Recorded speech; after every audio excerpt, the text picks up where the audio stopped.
From now on, if you want to get a city paycheck, you'll have to live within the city limits. The City Common Council recently passed a new residency rule for city employees. News 8's Jenna Traum joins us now with more. Jenna?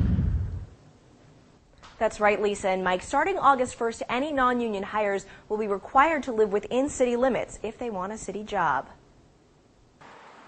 The La Crosse City Council has decided that if you work for the city and use taxpayer money to run city functions, you should have to live in the city too. For years now, new city workers have been required to live in La Crosse, but they've been allowed to move out of the city after 3 years on the job.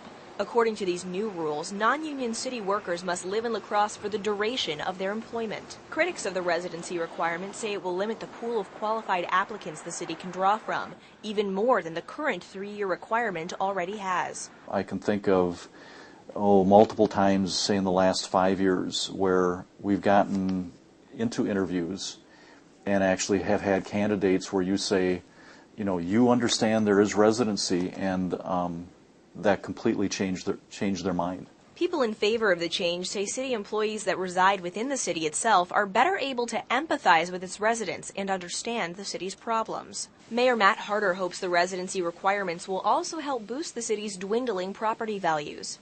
That will overall raise the median income of the city. Therefore, that'll help us overcome declining property values and the tendency of the middle class to move outside of the city of La Crosse. But the impact of these new regulations might be limited. With the budget the way it is, many city departments aren't looking to hire anytime soon. The hiring process right now is uncertain at best.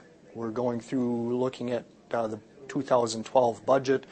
Each department has basically been asked to reevaluate their vacancies and their staffing needs. The city of La Crosse has about 80 non-union positions, which range from engineers to clerical workers. Right now, these residency requirements only apply to non-union workers. But Mayor Harder says in the future, he'd like to see it on the table for all city employees, including union workers. Looking forward, we will work to implement policy requiring all city employees to reside within the corporate limits of the city of La Crosse. And that's including union workers? That is correct. Mayor Harder would like to see residency requirements become part of union contract negotiations in 2013.